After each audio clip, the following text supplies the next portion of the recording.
the show, TV's only source for all the stuff you care about. I'm Kevin Pereira. It's good to see you. Thank you for tuning in. I'm Candace Bailey. We're to you live from the G4 Studios in Los Angeles. Big show today. High five.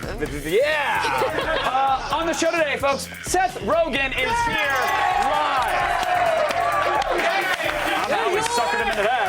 We're going to talk about kick-ass cars, fighting crime as the Green Hornet, and restricted prescription medicine. Glaucoma fans out there, who's got it? Who wants it? I don't know if you can get it from rubbing eyes, but whatever. And today's WTF is a fetish for guys that pop boners during haircuts.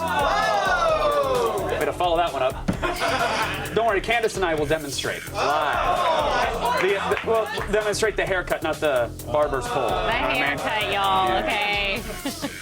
Then Hayslip gets behind the wheel of Motor Trend's Car of the Year, the Chevy Volt. Yeah. She'll get a 60-mile driving tour of San Francisco and not use a drop of gas. What? What is this? The future? And then Chris Hardwick's here. Sorry, I didn't mean to startle you with that. Thanks. Future! And then Chris Hardwick's here with Google's latest attempt at a phone. Oh. The Samsung Nexus S has something called near-field communication. Find out what that is and why it's cool in Gadget Prawn. But first, it's time to peel back the curtains of the interwebs. We're going around the net. How's this?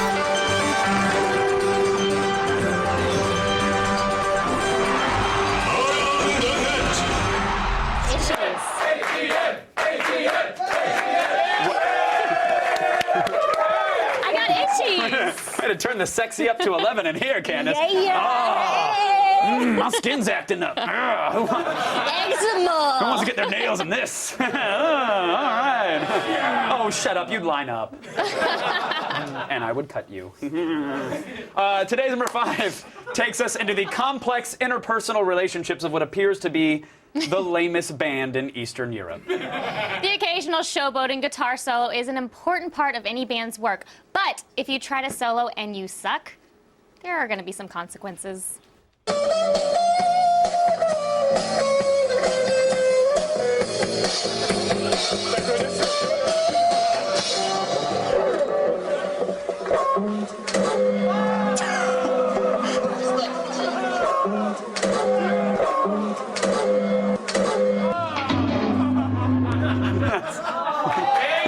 That's pretty awesome. I wonder if he was part of the band. If he just jumped up there. I don't know. I've done that to friends when they fail at Rock Band at my house, so it's totally justified, yeah. But I still don't realize what that was. I can't... Oh, I'll tell you what that was. What? That was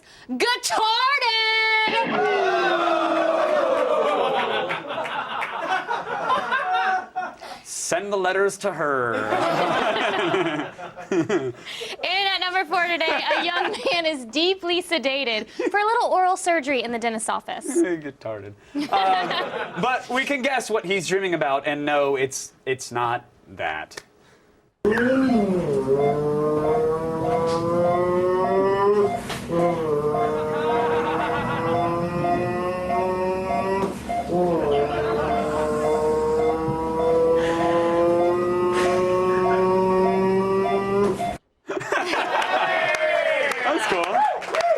Feathering the pedal and everything. Do you think he was actually sleeping? What? No, he was in that sweet spot where you, where you want to be in before the cops come to the park. High school memories. But now we know that when you're unconscious, your dentist is filming you, so that's confirmed at least. But at least he wasn't dreaming that he was in a hot dog eating contest. Why'd you look at me when...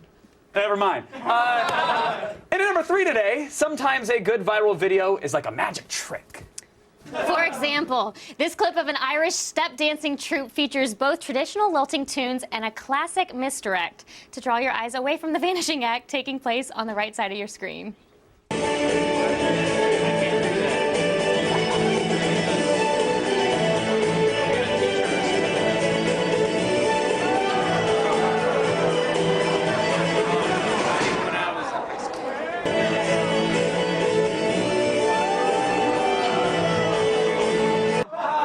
Listen, no. Very serious video. When Nana's had enough Irish step dancing, she's had enough. Today's number 2 item is a special health bulletin from Dr. Joseph Kramer, PhD. Are you familiar with the practice of anal breathing? No, and I don't really Too know bad, let's see if it. I want. Till I was 30 years old, I hated my hole. I was so chronically tense that I had non-stop inflamed hemorrhoids. Not fun. Twice I even had surgery on my hole. If you do 100 anal breaths a day, you will start to let go of anal tension. But if you're interested in high levels of well-being, I recommend 500 to 1,000 anal breaths a day. How long before you get anally winded? Like, we just... it's just... No, I don't know. I don't know what to think about that. It wasn't as bad as I thought it was going to be, No. but it was kind of worse in a way I wasn't expecting. Well, you do have to be careful because if you anal breathe too hard, it'll cause anal coughing. And that... No, I'm serious. Worse than it sounds. It is a total bummer to clean up. Oh, Seriously. Kevin, that's gross. Maybe just got to let it out in a little... Just a little... Really? a little That's all cough. you got? What do you mean that's all I got? That's all you got? Oh, don't... Oh, please, by all means, princess. They made me do it. That was... We just did that on TV? I'm sorry, Granny and Granddaddy. To be fair, the front door sounds the same sometimes. Allegedly. Little WD-40. Fix that red. Oh, yeah, there we go. Day 3. Sorry, Grandma, Grandpa. It's Granny and Granddaddy. Sorry, Granny, Granddaddy. Still ahead, the worst start to a race ever captured on video. Today's number 1 round the net is coming up right after this. I love you, and I love Granny and Granddaddy. I know. I love Granny and Granddaddy. Okay,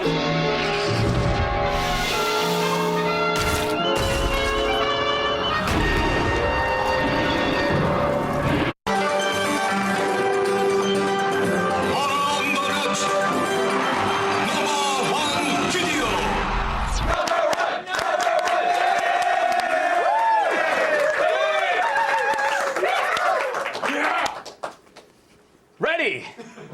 Set! No.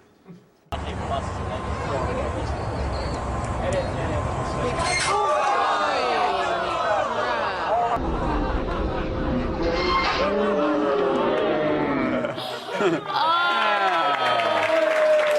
doesn't get much worse than that. Actually, it does get much worse than that. Today's WTF is about sexual arousal by haircuts. Okay, So... can we just watch ATN again? No, we got the haircut thing. Here it is. You sure?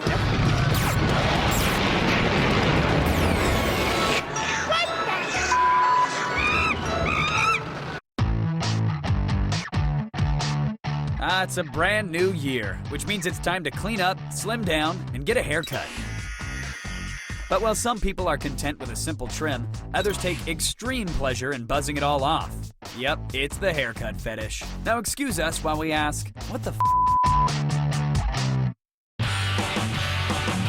Last year we learned you on trichophilia, the obsession with long hair, as well as perming and hair coloring. But the haircut fetish focuses on the other side of the spectrum, short hair, and the act of cutting it. From a head full of hair to a #1 buzz cut, this fetish manifests as a desire to see head hair being cut or shaved. While most of these cuts are consensual, sometimes this fetish does extend to the desire of witnessing forced haircuts, like for punishment or military inductions. Whether it's an undercut, bowl cut, or clean shave, the typical haircut fetishist enjoys the very sound of scissors clipping hair.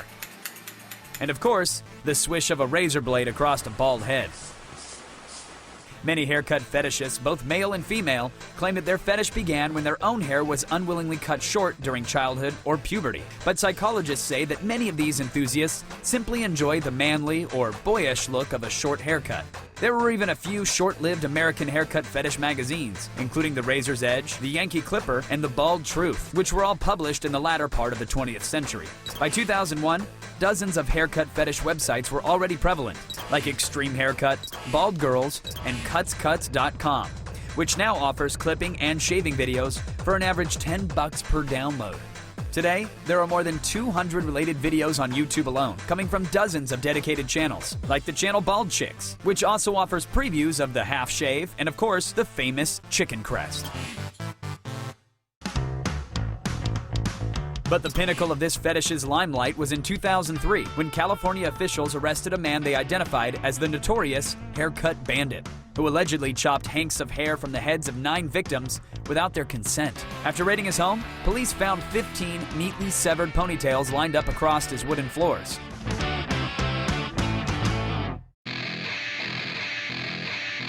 So if you're looking to shear some locks, or you simply want to go Britney on a head or two, go for it. No one's stopping you.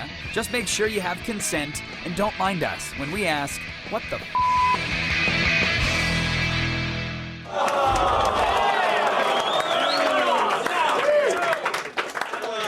You know that means we gotta do it. So, it's time to get our hair fetish on. Who wants us to shave their heads? Oh, who? I don't know, that's interesting there. How about those two? Which two? Which two? Those two with the capes on. Oh, that's convenient. Yeah, you two with the capes. Yeah, that's a lot easier. Hi, Nick. Hi, Derek. Hey, now you guys look like you could use some trim. I gotta be honest. I've never shaved a man before. Shall we? Ready? Yeah. It stopped! I've never done this Oh, before. that was a chunk. I'm sorry. No, not at all. Chunk out of that one. Good. I'm going for the headband. That's all I'm going for there. Oh, that is just. I'm just nicking it. I think mine is broken. Oh, this is. I think so. Slowly. That's perfect. Keep going. Please don't encourage me. Please don't. Please don't talk. whisper? No, please don't walk me through it. If anything, resist. It's broken. Mine is broken. All right, here. Get on in there.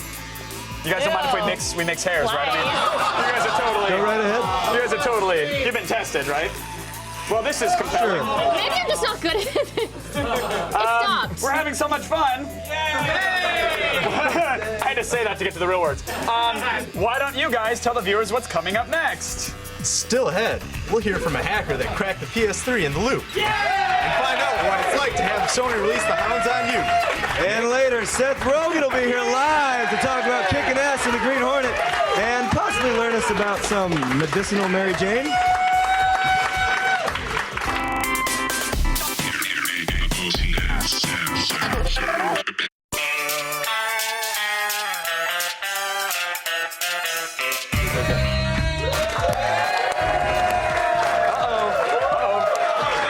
Welcome back to the show, everybody.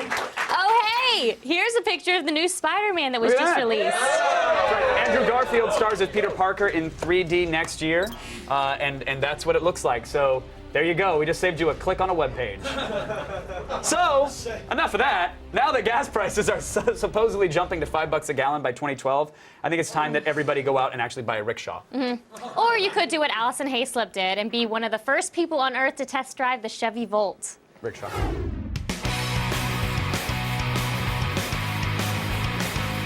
You know, these days, $1.50 doesn't even get you a can of soda. But you know what it does get you? A daily emissions-free ride in this, the all-new electric Chevy Volt. The highly anticipated Chevy Volt is finally here. It's the world's first mass-produced electric vehicle. Let's see if it lives up to the hype.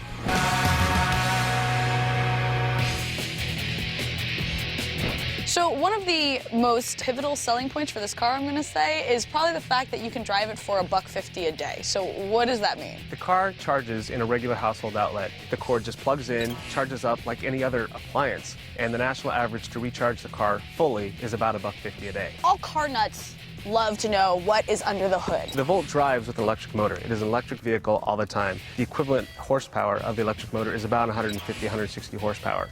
When the battery is depleted, the car has a built-in backup generator that runs on gasoline that will keep you from getting stranded if you can't recharge. On full charge, the Voltec propulsion system delivers between 25 and 50 miles of electric driving. So if you recharge every day, you'll never use gasoline in this car. This is a regular household plug. Yes. Plugs into any household outlet. Look at Plugs that. in right here. That's not for gas, that's for the electricity. 8 hours later, you got a full tank. What went into the styling of the Volt? Well, first and foremost is aerodynamics. You have to have a car that just glides through the air, and this car does have one of the lowest coefficient of drags of any of the cars that we've done. We made it look sexy, it looks good. It is a very sexy car. There are 2 instrument displays that you can customize, and in addition, a 30-gig hard drive to download your favorite tunes. With the use of an iPhone or Android, you can control every feature on this car but the driving. That's where I come in. Let's get her started.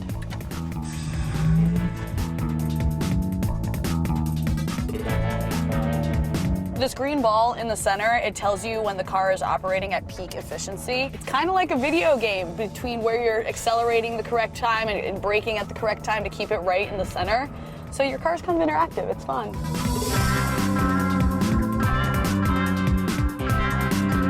They're not the only one who's green on this road.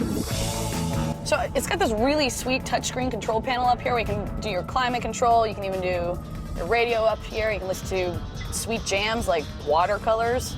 No, I don't think so. Thankfully, it also has a USB port so you can play your own music. The Volt also comes with a nav system that's voice operated. Navigation destination. Please say city name. Weed, California.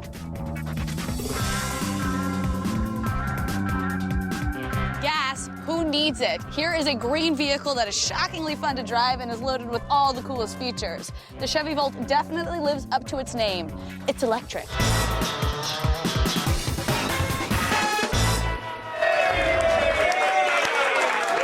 You know who will also carry you around the city without gas? Interns. Oh. And that's why there's a class action lawsuit against me. Now over to Kevin. Hi. In December, the PS3 got hacked, and now Sony is taking legal action against one of the hackers, and the fallout could be huge. From decrypting DVDs to jailbreaking iPads, hackers have proven that if it's locked down, unlocking it is just a matter of time. And few people do it better than Geohot, aka Geohot. George was the first person on Earth to jailbreak Apple's iPhone, enabling features like tethering and video recording. At the time, this kind of iPhone hacking was illegal, but a recent update to the Digital Millennium Copyright Act, or DMCA, has given us the legal right to jailbreak our phones. Recently, George turned his attention to the PS3 after a software update locked down the PlayStation 3's operating system. He succeeded, re-enabling PS3 support for unapproved software, including emulators and pirated games. This week, George released the PS3 jailbreak code on his site, and Sony fought back, filing a lawsuit. Sony wants the courts to block George from publishing his jailbreak code and is asking for all copies of it to be wiped off the internet. Geohot triumphed over Apple, paving the way for your rights. Can he do the same for the PS3? It's The Loop.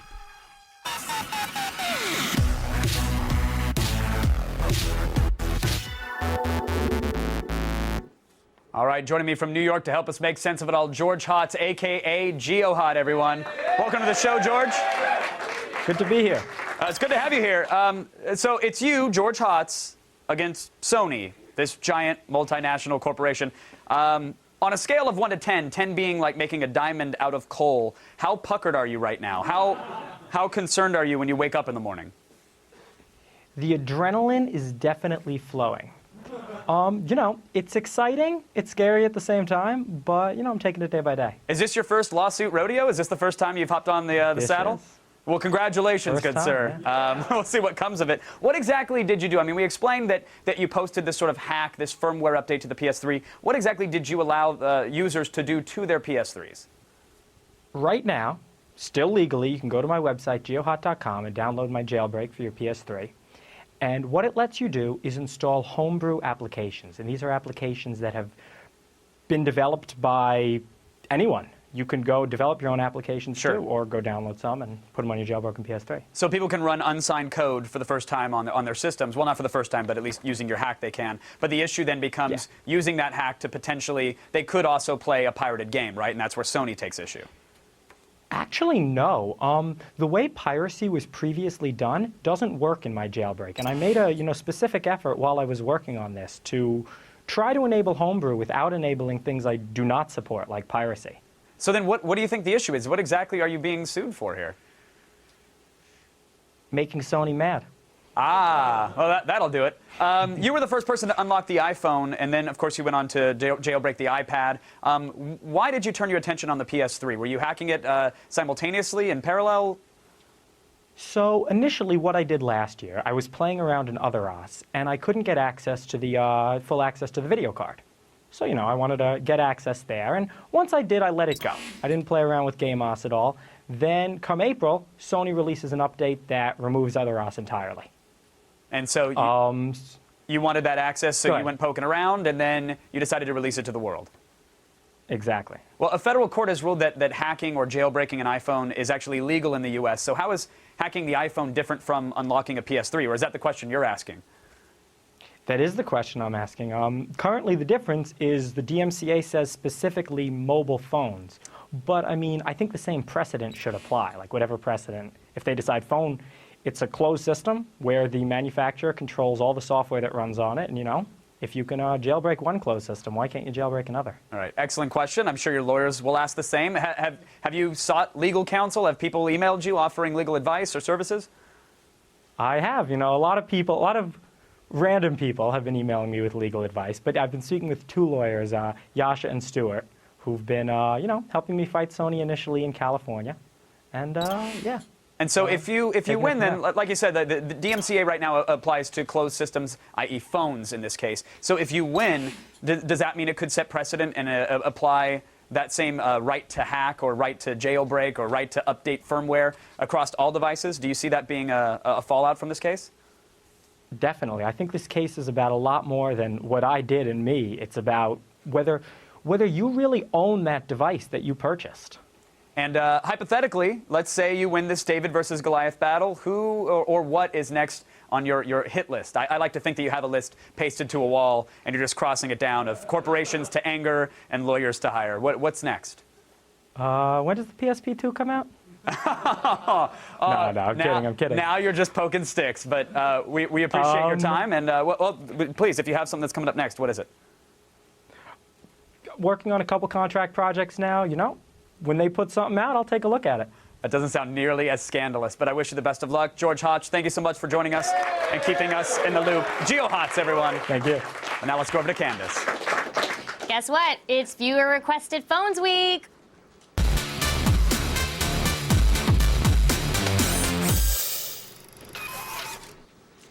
Hey, let's get some near-field communication going with Chris Hardwick. I approve of that.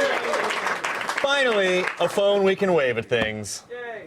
The new Google is going to give the Nexus phone another go with the Samsung Nexus S. Sporting a 4-inch Super AMOLED curved display, this phone is designed to fit easily in your hand, and since it runs on Android 2.3, you'll have the most streamlined user experience yet. Dual cameras are also included for photos and video conferencing, and you'll get near-field communication capability, all for $200 with a contract. Side note, phone does not do Pilates. As would be evidenced in that video. We do all sorts of fun stuff with the devices that they don't actually do, other than just look snazzy. Oh, well. The newest Google phone A lot of girls do that to me, it's not surprisingly. Aww, no Pilates. Well, and then on to another topic. I'm used to that. What do you... The newest Google phone feels a lot like other Samsung Galaxy S devices we've used. It's just a little thicker than the iPhone, but still, it's lighter than my phone. It's not as large as that hot plate that you have. My massive thing. Yeah, the Evo. It feels really lightweight in the hand, but do you think it's kind of plasticky? Well, it is plasticky, mainly because it's made out of plastic, but it's but you know, it just feels like a toy in your hand, but that doesn't affect the performance of the phone. See, it's got the curved display right there, which is supposed to, I know, I guess it's supposed to fit your face better, because faces are curved, it turns out, but I didn't really notice a big difference. Then the caveman flat-fronted phone I've been using. There's no LED notification on here. A lot of the Android phones will have, like, a green light will come on when you have a text or something, and this they did not do that. But I like that. You do like that? I like that they don't have it. Why? Because it keeps me up at night. Well, you don't wear your wait. phone like a sleep mask. What are you? No, but it's right next to my bed, and I'll see the green flashing, and I'm like, I don't care if someone's called or whatever. I just want to sleep. Little late night And then- booty text. Yeah, Candace Bailey. Getting it. She has a boyfriend. Come on, guys. He's texting her from the other room because they don't sleep together because they're not married yet. All right. Only 16. Only 16. That's right. Exactly. Only 6. Your parents are watching the first week, right? And grandparents. Only 16 gigs of storage. Come on, honey, give it up. It's the 2000s. That was me as your grandmother. Okay, there's only 16 gigs of storage of this, but no expansion slot, which is very surprising for an Android phone. So you only get 16 gigs, and that's it. Well, it's also got the Super AMOLED display, which we know has amazing contrast and bright colors. Yeah, it looks really vibrant. The 4-inch screen size is just the right amount of real estate that you're going to want. It doesn't quite have the resolution of a Retina display on an iPhone 4, but it still looks fantastic. Now, this is also the first phone with Android 2.3. So how much better is this than my Evo that has 2.2? It is incrementally better. They've made a few changes here and there, like there's an improved keyboard, there's individual word copy and paste, there's also a new app manager. I really actually love the 3D menu. It's sort of a weird Star Wars-y effect. It's got the scrolling icons you can see on the bottom and the top. Yeah, I like that. I like that It too. kind of like wraps into 3D space. Very The touchscreen is also super responsive, except at the very bottom when you're typing in landscape mode. Sometimes it's kind of hard to hit the number key. It doesn't register, but you know, it's a minor complaint. That happens on my phone too. Oh, it does? Yeah. All right. Now, can it keep up with other smartphones when launching apps or loading web pages? I have to say, it's one of the fastest that we've ever seen. It's almost twice as fast as the iPhone 4 when loading up Angry Birds or other apps. We did have a few issues loading up flash-heavy sites, like G4s, but otherwise, it's super quick. It's super quick. It's also got a rear 5-megapixel camera as well as the front-facing one for video. Yeah, those are actually not that bad at all. The rear camera takes super great pictures in video. Any light worked. We wished it would shoot HD, but it doesn't. Those are some pretty pictures. They are. Oh, that's my dog Scott. Oh, adorbs. There's tons of photography options, like adjustable exposure, white balance. It really feels more like a camera experience. That's great. Front-facing camera is only VGA quality. Any front-facing camera does not make you look good yet. We're not there. So it's not going to blow you away when you're video conferencing. You're still going to look a little grainy. Okay. Well, they also include near-field communication in the phone. So what can we actually use this for? Nothing yet, because it's America. We don't have that yet. Other countries, they do. NFC is essentially the transfer of data wirelessly between two devices that are near each other. This means that you can read tags from everyday stuff like cereal boxes or T-shirts and store them in your phone. And eventually, we'll actually be able to just pay for stuff wirelessly without just using our phones. You can just walk out of the grocery store and they're like, "We got it." Like you don't even have to. So it's for the future. It's or Korea, which are both the same, because they have it, but we don't yet. So Okay. so someday. Now, you can get it for $200 with a contract at Best Buy. So what are we giving it? All right, I'm giving it a 4 out of 5. Woo! This is one of the best Android phones that we reviewed. And though I think it is a little expensive at around $200, especially since it's not 4G, but 4 out of 5 I think is fair. I think that's fair. Excellent. All right. That's it for Hey, the first Gadget Gadget Prime together. Hey! Good job, Candace Bailey. Well done. Target. You're welcome. And now over to Kevin. You kids. Parkour is French for fancy walking, and soon those urban athletes will be wall crawling and property damaging all over your TV. It's Jump City, Seattle, and it pits 4 parkour teams against each other to determine whose sneaks leave the best scuff marks on cement. I think that's how they rate them. It's man versus gravity in an all-new parkour team competition. Jump City, Seattle premieres February 15th right here on the G4. Head over to g4tv.com/Jump City for more. And stay tuned. Seth Rogen, the man known as the Green Hornet, is here right after the break. This portion of Attack of the Show is brought to you by Sonic, America's drive-in.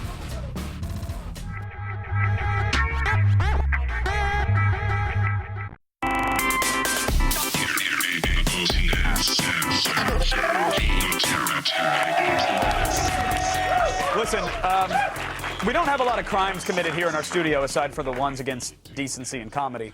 But today, we should be safe because the Green Hornet is here. We'll need a car Hells yes, we'll need a car. with some weapons and armor. Cool rims. Spinning rims. I can do that. Kato, I want you to take my hand. I want you to come with me on this adventure. I'll go with you, but I don't want to touch you. Okay, you don't have to take my hand, but will you come with me on this adventure? Joining me now, ladies and gentlemen, Seth Rogen is here.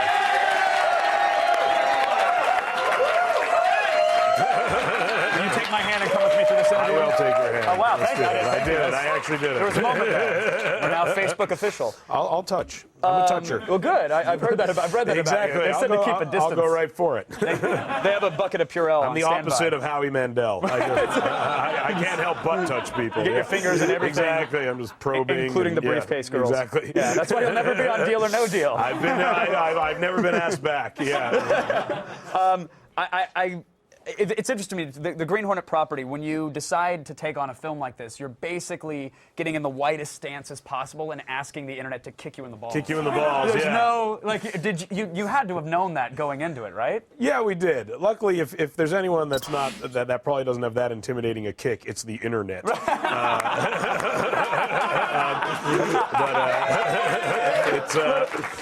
alone Green Hornet fans. Exactly. Yeah, if they can lift their knees anymore, then it's something I should. They do when going to get more jolt in between rains. Yeah, you never know. They can hit me with but yeah, we knew that people would be skeptical. I mean, we're comic book fans. Sure. We like to blindly trash things we know nothing about. So it's kind of what we do. Right. Yeah, we were aware that it would seem crazy, but to us it was pointless to just kind of do a very literal translation of a comic book. I mean, anyone could do that. We wanted to take something that people really didn't know that much about and make it our own thing and really make it our own movie. So, yeah, we knew people would think it was preposterous and crazy, but most good ideas are when they first kind of come into being. I remember when we were writing a weed action movie. That doesn't really sound like a good idea to most people.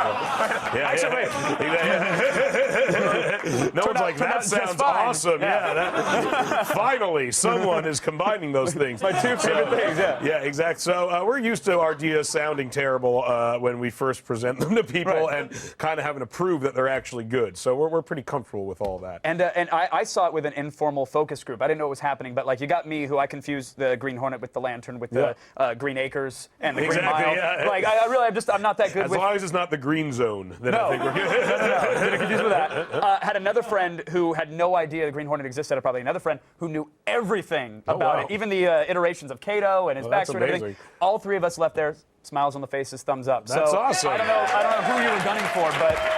It's a great film. Thank you so much. Yeah, I really appreciate it. And it was like, but the film, you've been involved with it for what, the last 2 years or so? 4 years we've been working on it. Yeah, that's how long we've been writing it. But the film itself has been like 12 years in development. Yeah, I think Michel Gondry actually, who directed it, it was the first movie he was ever attached to as a director 15 years ago was The Green Hornet. Wow. Yeah. He's done a couple films, I think. He's done a few since then, yeah. Direct-to-DVD mostly. Yeah, exactly. But, he managed to fill the time. But yeah, there was a lot of very big actors associated with the property before me. We had George Clooney, Mark Wahlberg, Jake Gyllenhaal. Yeah. None of them are sexy geek icons like exactly. yourself, though. But, yeah, exactly. But I think I'm the next logical name in that list. I think if that was like an SAT-style question, like finish this list. Clooney, Gyllenhaal, Wahlberg, Rogen. Seth Rogen for the win, of course. Yeah, exactly. Thank you. Maybe I'll take even Bruce before Valanche those to other block. names. Yeah, exactly. But you did. You beefed up for the role. You got in shape for it. Not really. I just got in not terrible shape. I was never actually in good shape. Yeah. There's no like shirtless. I think Ryan Reynolds is more shirtless in the trailer for the Green Lantern than I am in the whole movie for the Green Hornet. Yours was your fitness goal was get into shape where the doctor wouldn't go, we need to talk about exactly, this. Yeah. Get in shape where in a suit and trench coat I look like I'm not in terrible shape. That's all I needed. But you pulled it off. Thank you very much. So kudos to that. I appreciate it. You didn't write in any scenes, obviously shirtless. You also didn't write in anything where you're making out with Cameron Diaz. No, I tried. She has a lot more power than I do on a movie set. Did you literally, you had scenes where you went in for the move? No, honestly, no. We thought maybe she should end up with Kato. know, but she actually, you know, in our attempt to kind of deconstruct a lot of the conventions of these movies, she actually thought it was a better idea to not end up with either of us, which is actually pretty funny. That is true. Yeah, that is true. So we get to end up with each other. You could have at least said, which is nice. You could have at least shot one for a Blu-ray extra. Yeah, exactly. You could always slip one under the radar that way. Exactly. We're doing an unrated version. So, of course, huge fan of Pineapple Express as well. I loved it. And I'm assuming you've sampled some of the Pineapple Express. I have. It's real now. It didn't exist when we wrote the movie, so we pioneered a strain of weed. Were you worried that maybe like some community college schlum was going to call like the pencil shavings Pineapple Express? It's true. I had to try just to make sure it was good. Quality control. Yeah, exactly.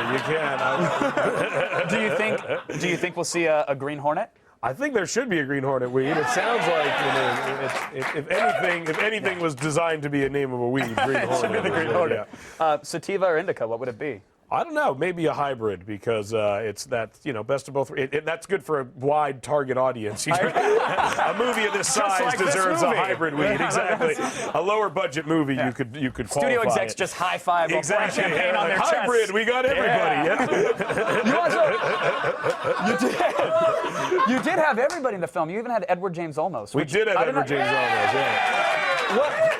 We had him on this show, and he was captivating, to say the least. He came on here and was barking out orders like a space captain, and we were super proud of it. We were so happy to have him here and do it. Was he like that at all on set? Or? He was. I think he actually kind of thinks he's like the admiral of a spaceship somewhere. Yeah, definitely. You kind of get that impression where you're like, that show's not real, right? Like, so say we all. So say we all. Yeah, so say you. It's not real. Yeah, we all say it is. But he was amazing. Yeah, he's in Blade Runner. I mean, he's in so many movies. Yeah. We would always go up and ask him, like, what's it like to be the most influential actor of an entire generation? And he'd be like, it's a big responsibility. So,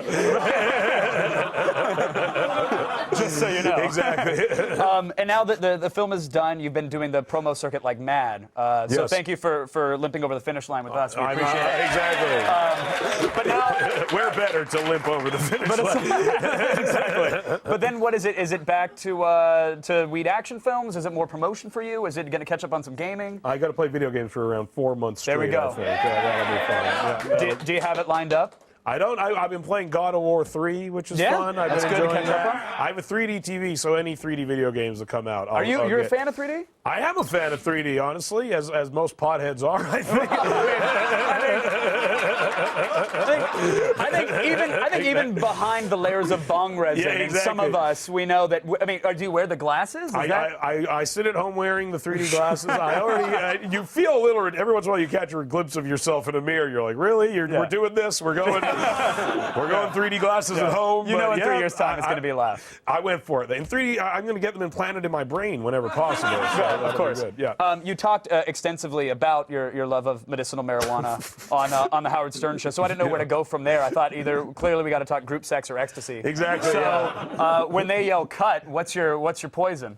I don't. I think people are very disappointed by how calm I am in real life when they meet me. A lot of guys want to just get out and go roofie some girls together and stuff like that. But I don't know that's what most not guys quite say. What I do. That's literally what people say to me. It's like, let's go roofie some girls together. And I'm like, okay. You're like, Gondry, relax. Exactly. Yeah. You got to do the DVD cut. Exactly. We had an audio commentary to do. I know it's an experimental film. Exactly. But I don't want to go to prison. Did you see the film in 3D? Did you see your film in 3D? I have seen the movie in 3D, and was it enhanced 3D? Or? It's a little startling to see myself in 3D. I'll be totally honest. Yeah, my giant head in 3D.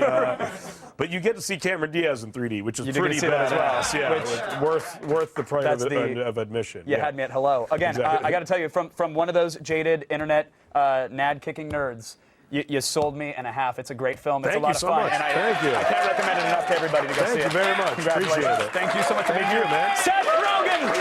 Everybody, The Green Hornet is in theaters tomorrow. Go watch it, stoners. And now, back to Candace. Still to come, there's more Attack of the Show after this. This portion of Attack of the Show is brought to you by The Green Hornet, in theaters tomorrow.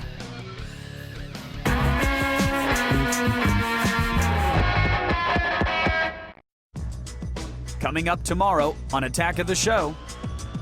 Tiffany Smith goes behind the scenes of our epic zombie ninja battle and becomes a zombie pirate.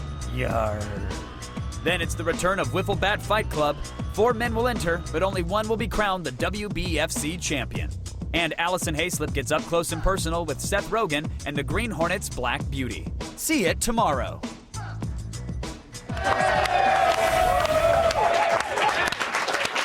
I have the Rogen afterglow? I feel it. I feel it. That was a good interview. Hey, you want some free stuff? Yes. Great. We got you covered.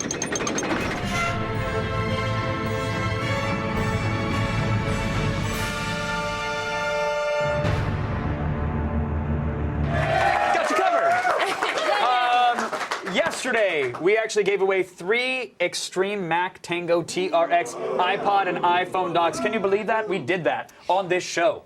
And the winners are Freddie C. of Albuquerque, New Mexico, Jesus T. of Yonkers, New York, and Robert L. of Wayne, New Jersey. Congratulations!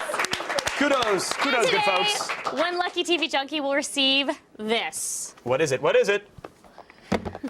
Okay. Elgato iTV Hybrid and iTV HD DVR. Oh, lovely. The Hybrid lets you watch and record cable and over-the-air TV shows right on your Mac or PC. Very cool. And the HD DVR connects to a cable or satellite box for watching and recording your favorite shows in full HD. By God, these products are from the future! Woo! We're also sending you these phones. And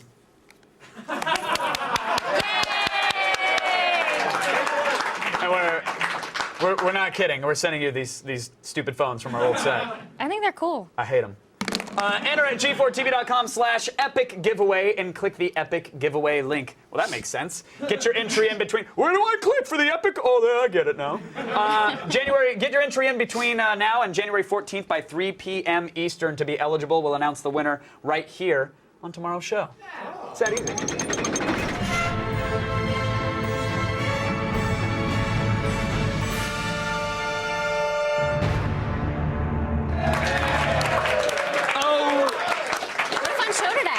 Show today, and Matt and I had fun shows all week, Miss Bailey. What a roller coaster of a launch week. Mr. Pereira?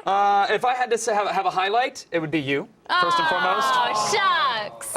And then if I were being truthful, Seth Rogen was awesome. No, I couldn't let you finish. I'm just saying that for TV. It's been a phenomenal week. We still got another show tomorrow. Awesome. So thank you, Candace Bailey, for being 10 kinds of awesome. Thank you, the viewers, for being 11 kinds of awesome. And many, many thanks to our guests.